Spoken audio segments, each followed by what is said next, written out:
Bien, resumiendo, si tuviéramos que definir la intervención molecular, ¿qué es? ¿Cuál es el concepto básico de medicina automolecular?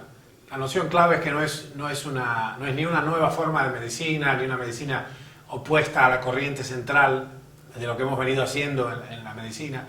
Es simplemente un concepto que esencialmente es la intervención bioquímica para corregir la composición molecular del medio interno. Un ejemplo básico y una serie de ejemplos básicos centrales de esta corrección del medio interno es la fenilcetonuria, por ejemplo. Secuestrar del medio interno, manipulando la dieta, un aminoácido, la fenilalanina, impide en gran medida la expresión de este trastorno que es de origen genético. Otra manera de controlar el medio interno, no agregando cosas, sino sacando cosas también, es, por ejemplo, una dieta aproteica durante un tiempo, para gobernar, digamos, para que descanse el riñón en un síndrome nefrótico. Otro ejemplo es la adrenoleucodistrofia. Hasta cierto punto puedo controlar la disfunción que hay, básicamente de origen genético, es una disfunción, ustedes saben, de los peroxisomas, extrayendo de la dieta ciertos ácidos grasos de cadena muy larga. Y además puedo aportar también la combinación del archifamoso aceite de Lorenzo, que es una combinación de 4:1 de ácido oleico y ácido eurúsico. Otro ejemplo de esta intervención bioquímica ortomolecular puede ser, por ejemplo, el tratamiento de la epilepsia de gran mal, intratable por medios químicos, con la dieta cetogénica, donde yo saco los glúcidos. La dieta la reduzco a triglicéridos de cadena media y proteínas. El celiaquismo puede ser otro ejemplo también, donde yo puedo retirar del medio interno el gluten, básicamente la gliadina, no el gluten, y eso controla los síntomas de la enfermedad. Por el otro lado, estos son ejemplos de sustracción de sustancias del medio interno. Por el lado de la adición, como mencionábamos ahorita, un ejemplo claro y común de este concepto de corrección molecular del medio interno es el tratamiento de la depresión, el trastorno bipolar, con litio. El litio es un elemento que ocurre en la dieta en pequeñísimas cantidades y el uso farmacológico del litio permite controlar la depresión, el trastorno bipolar. Otro es el tratamiento de la esquizofrenia, de la psicosis y hasta del reumatismo con niacina, con vitamina B3. Hay una enorme experiencia en más de 80.000 casos de Hofer, Osmond, Smithies y otros. Esto está muy publicado. El tratamiento del Parkinson, por ejemplo, yo agrego al medio interno un nutrilito específico, la L-Dopa en este caso, el precursor de la dopamina, tomando simplemente los recaudos de poner un inhibidor de la dopa-descarboxilasa para que no ocurra la descarboxilación antes de cruzar la barrera hematoencefálica. Es un aminoácido de la L-Dopa, es un aminoácido. Este es otro ejemplo de cómo, variando las concentraciones del medio interno, es decir, de aquellas sustancias que normalmente están allí, yo puedo tener un gran impacto sobre la funcionalidad del organismo. Los trastornos, por ejemplo, del ritmo circadiano se tratan con el precursor, la melatonina, el precursor de la serotonina, el modulador cerebral, o incluso el tratamiento del retraso mental con tiamina, vitamina B1, ácido glutámico en particular, extracto de tiroides, piridoxina. El uso del ácido glutámico es fascinante, se han registrado consistentemente incrementos del coeficiente intelectual en el síndrome de Down, la trisomía del par 21, con una dosis de entre 10 y 20 gramos. El test, les decía, del coeficiente intelectual de Stanford-Binet, lo cual es de entre 5 y 20 puntos. Es realmente una muy importante modificación funcional, simplemente con esta ecualización de los medios, de las sustancias del medio interno. Probablemente la identificación de los nutrientes, del uso de los nutrientes con las vitaminas, con el uso, yo diría, el uso microscópico de los nutrientes en cantidades infinitesimales, proviene de que en el origen de nuestro descubrimiento de estas sustancias están las enfermedades carenciales. Las enfermedades carenciales básicas, clásicas, el escorbuto, ausencia de vitamina C, la pelagra, básicamente la deficiencia incompatible con la vida de la niacina o vitamina B3, el beriberi, que es ausencia de tiamina o vitamina B1, o el síndrome de Korsakoff también, relacionado con el alcoholismo, que responde enormemente, vigorosamente al tratamiento con tiamina. El raquitismo, con la ausencia de vitamina D, el kwashiorkor, que todos conocen este trastorno de la infancia por la ausencia de proteínas, y básicamente la anencefalia, por ejemplo, relacionada con la ausencia de ácido fólico, las malformaciones del tubo neural en general, relacionadas con la carencia de ácido fólico, e incluso ciertas clases de anemia relacionadas con la falta crónica de cianocobalamina o hidroxicobalamina, vitamina B12. A este punto es bueno entender que la corrección, o sea, la intervención ortomolecular no tiene que ver con corregir una carencia nutricional.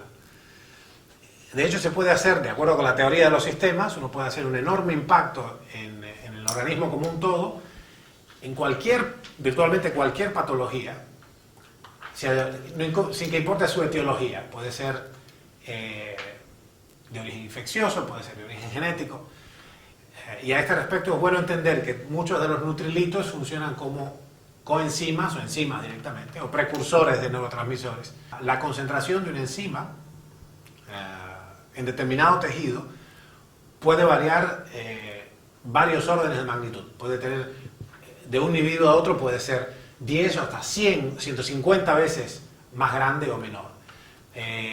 Esto es relevante, hay una cuestión de individualidad bioquímica ahí, ¿no? La intensidad de una reacción catalizada por una enzima es proporcional entonces a la concentración de los reactantes, o sea, la concentración de los sustratos biológicos. Eso se conoce como la ley de acción de masas, en general en química, está descrita en el siglo XVIII.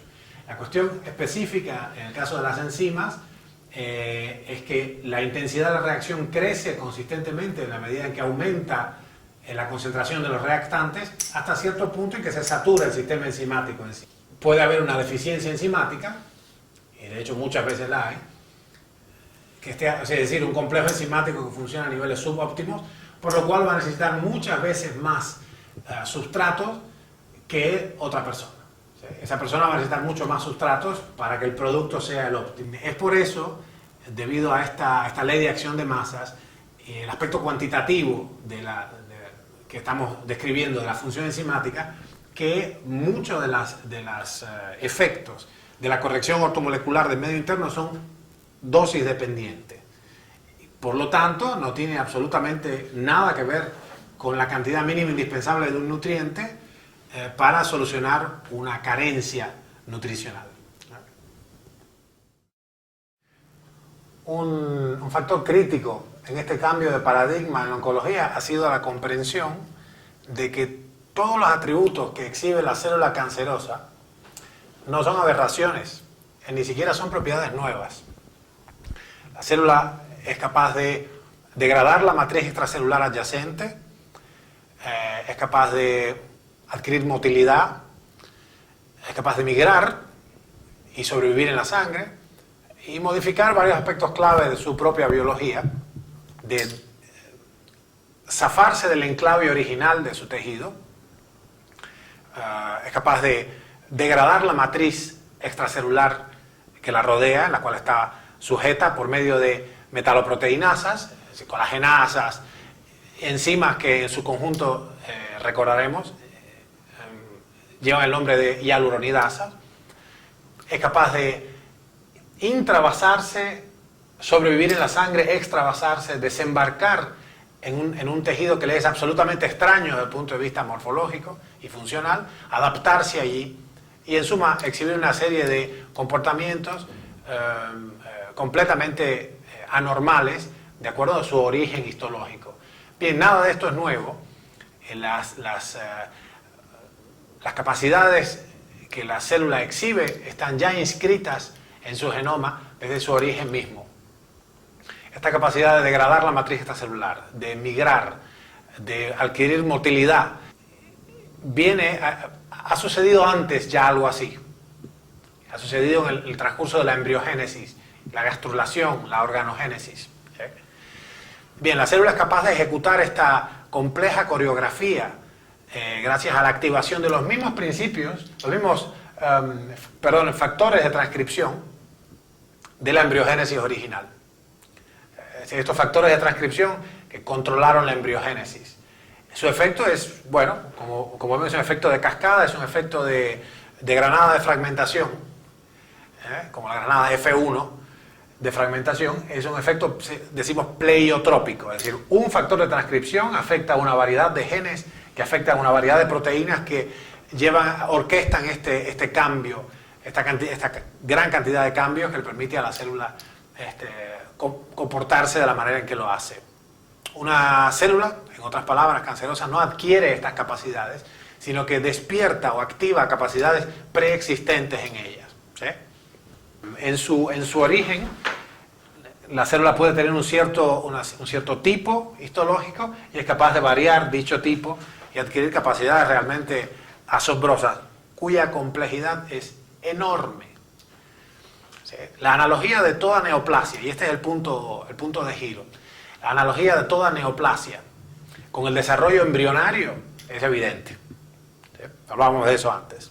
No solo la embriogénesis, sino todo fenómeno de reparación orgánica, fracturas, heridas, regeneración tisular tras una infección, reparación de úlceras, en suma, toda clase de reparación orgánica a cualquier nivel, incluso el crecimiento, el proceso mismo de crecimiento, todos estos son esencialmente neoplasias controladas. Es una sorprendente noción. Reconsiderar entonces las neoplasias desde la perspectiva de la reparación orgánica hace que todas las piezas encajen y se vuelve, de pronto el cuadro se vuelve congruente, cosa que antes no teníamos. Aparece un principio unificador en nuestra abordaje biológico. ¿Sí? La enorme complejidad de esa cascada de eventos que conforma el proceso de invasión y metástasis, sumado a la ausencia de algo que en la medicina china, por ejemplo, es muy claro, que es una visión sintética, un emblema único que da congruencia a todos los aspectos de la clínica. La ausencia, decía, de un esquema conceptual único han venido retrasando durante décadas la aplicación práctica en el entorno clínico de todas las cosas que sabemos, que son muchas, desde el principio del siglo a la fecha, siglo pasado a la fecha. Un tumor, entonces, para redondear la idea, no es una masa inerte, de acuerdo con el principio, con el paradigma de la reparación orgánica, no es una masa inerte producida por aberraciones genéticas, si bien una característica recurrente de todas las células es un genoma alterado. Antes bien, una neoplasia es un tejido funcional útil. Ese concepto, esa clave es el hilo de Ariadna que nos puede conducir exitosamente a resolver el enigma biológico.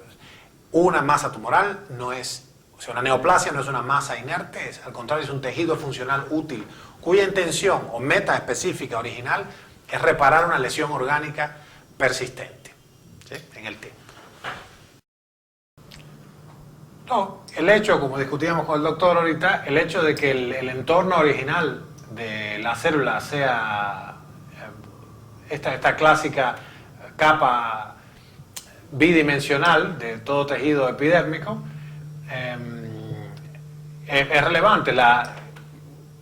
Digamos, la expresión fenotípica de esta clase de células es, como ven, organizada de esta manera, expresa abundantes queratinas, tiene abundantes uniones intercelulares, está fija a la membrana basal, tiene una disposición típica. Cuando ocurre el proceso y avanza la carcinogénesis, la transformación que sufre la célula le confiere, primero se libera del entorno, como dijimos, es decir, es capaz de cambiar su biología interna y adquiere características enteramente nuevas, más parecidas, menos epiteliales y más mesenquimales. Esto se conoce como la transición epitelio-mesenquimal, ¿sí? Adquiere, por ejemplo, más parecido a un fibroblasto, en otras palabras, y adquiere capacidades, como vimos, de degradar, por medio de las hialuronidasas, las metaloproteinasas, degradar la matriz que la rodea, de moverse, En fin, la serie de características que le son propias en este estadio, la capacidad, la necesaria capacidad, diría yo, de formar neoplasias controladas, no en el aspecto patológico, no en la instancia patológica, donde hay un cáncer clínicamente evidente. Atrás, la capacidad de todo organismo complejo de formar neoplasias controladas con el propósito constructivo o reparador es un rasgo intrínseco e indispensable de todos los organismos pluricelulares, ¿sí? Sin el cual simplemente no sobrevivirían al daño. Es decir, la capacidad de repararse orgánicamente y por tanto de sobrevivir y engendrar descendencia depende de la capacidad de ejecutar muchas veces a lo largo de la existencia, desde la embriogénesis y la organogénesis misma, en el crecimiento mismo también, este fenómeno de neoplasia controlada. Obviamente, yo me refiero a neoplasia en el sentido subclínico del término, no en el sentido del cáncer, no un tumor absolutamente fuera de control cuando ya ha habido un fracaso del intento de reparación orgánica por una herida constante, una injuria permanente en el tiempo y concomitantemente la ausencia de los factores, los sustratos biológicos necesarios para reparar el daño original, ¿no? Si recordamos este mismo proceso, esta misma transformación, esta misma transición de características epiteliales a características mesenquimales, se da en las células originales primigenias, en el proceso de gastrulación, en el ectodermo. Las células son de naturaleza epitelial y pasan a parecerse a fibroblastos en el fondo, pasan a otra hoja embrionaria, al endodermo, que eventualmente formará el intestino, y adquieren ahí características muy, muy diferentes. Y eventualmente, en función de a qué hoja van y qué órgano producen finalmente, pueden incluso rediferenciarse, es decir, readquirir las características epiteliales originales que le eran propias. Los carcinomas, bueno, ustedes saben bien, son 4/5 partes de la carga tumoral total de los cánceres en existencia son carcinomas, es decir, son de origen epitelial. De ahí la enorme importancia de entender acabadamente este fenómeno de transición epitelio-mesenquimal y todo lo asociado a él. En suma, para cambiar verdaderamente nuestra visión de qué es el cáncer y cómo abordarlo, es necesario comprender, yo diría, sintetizar lo que sabemos. No seguir hurgando por ejemplo, en el monólogo de la célula consigo mismo y las complejas interrelaciones que tiene los segundos mensajeros, las señales intracelulares, sino entender, por ejemplo, las relaciones de diálogo que tiene con el estroma, con otra clase de células, las interacciones estas heterotípicas, señalización heterotípica que tiene con otras células de su entorno. Si uno mira entonces, teniendo en mente el paradigma de la reparación orgánica, si uno mira esta evidente analogía de las neoplasias, de los tumores, que recordemos son tejidos funcionales cuyo propósito o meta es racional, es sanar la herida orgánica, la injuria constante, adquiere un sentido de finalidad la neoplasia, que hasta entonces no tenía. Hay una suerte de sentido aberrante o inútil o irracional en el cáncer hasta entonces. Cuando uno lo mira desde la perspectiva de que la neoplasia es una masa, un tejido funcional útil, es una especie de fábrica de factores de crecimiento y reparación, que en esencia son los mismos factores de transcripción que vimos que controlaban la embriogénesis, la gastrulación, la organogénesis, la producción de morfógenos o proteínas que orquestan el proceso de creación de los miembros y los órganos. Y uno ve entonces, avanzando con esa reparación, con esa analogía, uno ve la extraordinaria analogía genética y fenotípica de la reparación de fracturas, la reparación de heridas, la reparación tisular después de una infección, la reconstrucción del tejido después de una úlcera, etc. Cambia absolutamente nuestra visión del cáncer y puede tenerse una perspectiva, yo diría, auténticamente biológica y sanadora del proceso oncológico. Obviamente, al no ser más una guerra, ya eso nos prohíbe de hacer esos abordajes cruentos y esos remedios heroicos que lastiman más al paciente que a la enfermedad misma, ¿no? Obviamente, nuestra mente se entrenó en pensar en términos de pelear contra los predadores del mundo externo, grandes animales primero, y después, cuando entendimos que había animáculos o microorganismos, como los llamaba Van Leeuwenhoek, bueno, virus, bacterias, hongos, el clima mismo, los parásitos, nos entrenaron para pensar en términos de una lucha contra un invasor externo. El cáncer es absoluta y definitivamente otra cosa. Eso es nuestro propio organismo que está tratando de resolver una situación allí, que puede ser resuelta y que de hecho se resuelve constantemente en el curso de nuestras vidas. Numerosas neoplasias controladas tienen lugar y se apagan después, una vez que se apagan los factores de transcripción y se desarticula toda esta cascada de reacciones y simplemente se apaga la neoplasia porque su finalidad ya ha sido cumplida.